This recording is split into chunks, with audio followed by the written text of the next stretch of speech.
असली कतार कोई और नहीं है। अरे अरे अरे जा रहे भाई, क्या जा रहे हैं? ये क्यों धक्का मुक्की कर रहे हैं? ये बोल रहे थे ईरान के लिए क्यों प्रोटेस्ट कर रहे हो?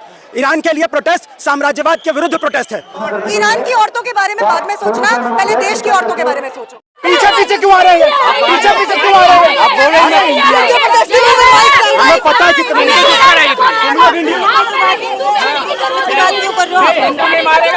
इसमें हिंदू मुस्लिम की तो बात ही नहीं है।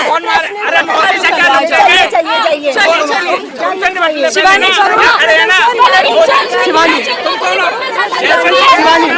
असली कतार कोई और नहीं है।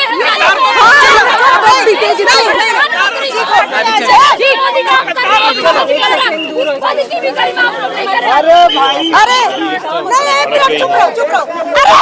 अरे विशाल चुप रहो, भोंको भोंको भोंको, चुप रहो, कोई यहाँ से कुछ नहीं बोलेगा, चुप रहो। हमें जरूरत नहीं है। अरे ये भाड़े के टट्टू हैं। ये यहाँ पे आके हमेशा ये ड्रामे का इन्होंने पैटर्न बना लिया है, क्योंकि इनके विचारों में, इनके आइडिया में, इनके लॉजिक में दो कौड़ी का दम नहीं होता है। एक लॉजिक, एक विचार नहीं दे सकते हैं, तो ये क्या करते हैं? ये यहाँ पे आके हुड़दंग मचाते हैं।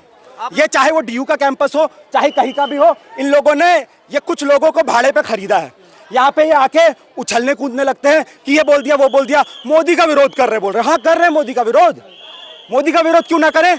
हम मोदी के नहीं हैं, हम इस देश के लोगों के लिए हैं यहाँ पे। और हम लोग, अभी मैंने बोला कि भगत सिंह को आपने पढ़ा, ये बोल रहे थे ईरान के लिए क्यों प्रोटेस्ट कर रहे हो? ईरान के लिए प्रोटेस्ट साम्राज्यवाद के विरुद्ध प्रोटेस्ट है। मैंने बोला आपने भगत सिंह को पढ़ा है, तो तुरंत बोल रहे कि नहीं सावरकर की बात करो। हम लोग सावरकर की बात करने वाले नहीं हैं, हम लोग भगत सिंह की बात करने वाले हैं। और हमारा नारा है जो भगत सिंह सुखदेव राजगुरु का था, साम्राज्यवाद मुर्दाबाद। बीजेपी क्या चाहती है आखिर इस तरीके के? बीजेपी इस देश को बर्बाद करना चाहती है, इस देश को जला देना चाहती है, इस देश में धर्म के नाम पे दंगे करवाना चाहती है। और जब ये सारा कुछ हो रहा होगा, तब हमारा और आपका सारा संपदा, पैसा, मेहनत की कमाई लूट के अडानी अंबानी के तिजोरी में भर देंगे। हमारी आने वाली पीढ़ियों को रोजगार मुहैया नहीं होगा, उनको अच्छा खाना मुहैया नहीं होगा। ये चाहते हैं ये लोग, और कुछ नहीं चाहते हैं। इजराइल को फादरलैंड बता देते हैं मोदी जी, इसीलिए। ये देखिए, ये तो बता ही दिया ना उनका कौन है असलियत। हमारा कोई फादरलैंड नहीं है इजराइल। इजराइल को हम लोग देश ही नहीं मानते हैं। हम लोग 1947 में यूएन में जाके अगेंस्ट में वोट किया था। हम लोग जिस तरह से अंग्रेजों से लड़ के आज़ाद हुए, हम लोग मानते हैं फिलिस्तीनी जनता भी आज़ादी की लड़ाई लड़ रही है, ये उसका हक है। ये इजराइल कोई नेशन नहीं है। इजराइल आपके वहाँ जाके नाचते और गाते हैं। यही तो असलियत है प्रधानमंत्री की। हाँ। यही उनका फादरलैंड है। हाँ। हमारा ये फादरलैंड नहीं है। हमारा ये फादरलैंड नहीं है।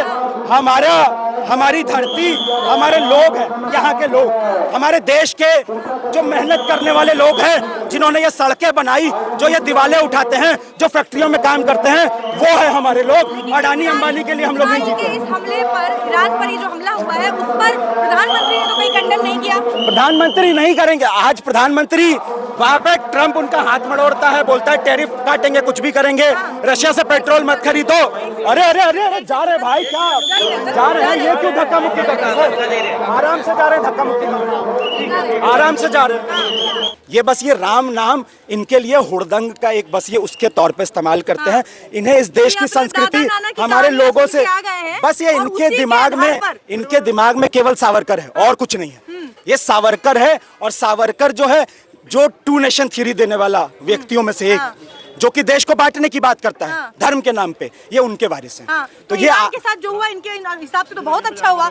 मनाए खुशी। देखिए, ऐसे भाड़े के टट्टुओं से देश पे कोई प्रभाव नहीं पड़ता है। हमारा देश 200 साल तक साम्राज्यवाद के विरोध में लड़ता रहा था, और आज भी हम लोग दुनिया में कहीं भी साम्राज्यवादी जो हमला होगा उसके खिलाफ लड़ेंगे। भगत सिंह ने कहा था, हम किसी देश द्वारा दूसरे देश के गुलाम बनाए जाने के खिलाफ हैं, और यही हमारी लड़ाई है। एकदम इस time Modi media laptop media की तरह बिहेव करता है। इनको ये नहीं समझ में आता है कहाँ पर हमें क्या स्टैंड लेना है। इनके पास कोई इंडिपेंडेंट पॉलिटिकल थिंकिंग नहीं है कि ये सोचे कि कोई भी घटना, अब ये इस वक्त ईरान पर जो वॉर हुआ है, ये मैं देख रही थी अभी, तमाम भक्त और गोदी मीडिया उसको बहुत कवर कर रहा है। वो नेतन्याहू की तस्वीर के आगे आरती उतार रहे हैं। यही भक्त अभी कुछ टाइम पहले ट्रंप की आरती उतार रहे थे, बीच बीच में उन्होंने पुतिन की भी आरती उतारी। लेकिन मुख्य बात यह है कि इनको खुद नहीं पता है कि अगर इस तरीके का कोई साम्राज्यवादी जंग जो कि शुरू हो चुकी है, वो हिंदुस्तान की आवाम को किस तरीके से प्रभावित करेगा। आपको पता है कि ईरान में जो ऑयल और नेचुरल गैस का एक्सपोर्ट है वो one of the major sources है। अभी आप देखेंगे किस तरीके से पेट्रोलियम प्रोडक्ट्स का दाम बढ़ जाएगा। जनरली पेट्रोलियम प्रोडक्ट्स का दाम बढ़ेगा, महंगाई बढ़ेगी, इसका दंश कौन झेलेगा? हिंदुस्तान की आवाम झेलेगी। लेकिन गोदी मीडिया अपने लाला लैंड में खुश है। उनको जो है भक्तों, वो भी एक तरीके के भक्त हैं, वो मीडिया वाले भक्त हैं।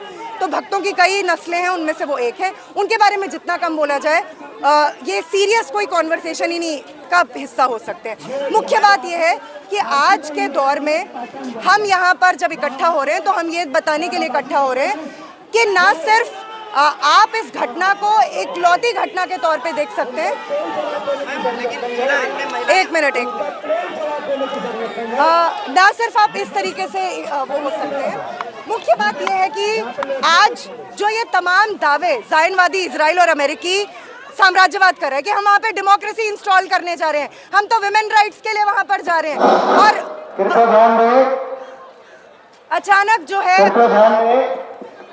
क्या करें, ये revolutionary worker party of India RWPI के ऑर्गेनाइजर प्रियंका और आपको ईरान की औरतों की बहुत इनसे अनुरोध है कि आपका प्रोग्राम की कोई परमिशन नहीं थी, उसके बावजूद भी आपका प्रोग्राम यहाँ जंतर मंतर पर चल रहा है। अभी आपके प्रोग्राम का समय समाप्त हो गया है। दर्द बिल्किस बानों के लिए वो दर्द था जब अभी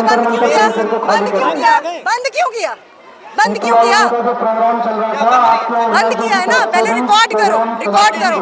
ईरान की औरतों के बारे में बाद में सोचना, पहले देश की औरतों के बारे में सोचो, ठीक है?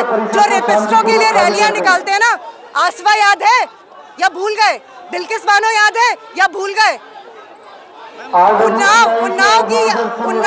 उन्नाव की विक्टिम याद है, भूल गए? पहले ये बात करो, जब इसका जवाब दोगे तब मैं तुम्हारे सवाल का जवाब कि मोदी जी आप रुख साफ करिए कि आप किसके साथ है।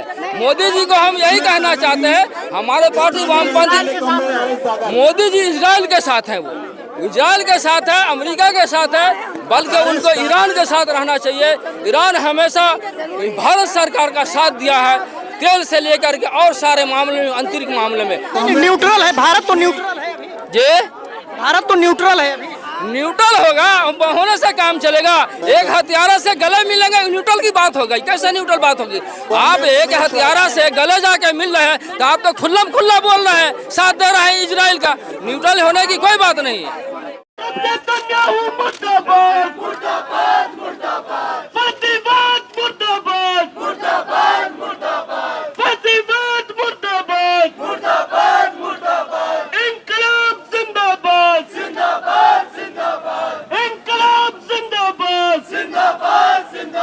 ईरान की जनता का संघर्ष जिंदाबाद, जिंदाबाद, जिंदाबाद। फिलिस्तीनी आवाम का संघर्ष जिंदाबाद।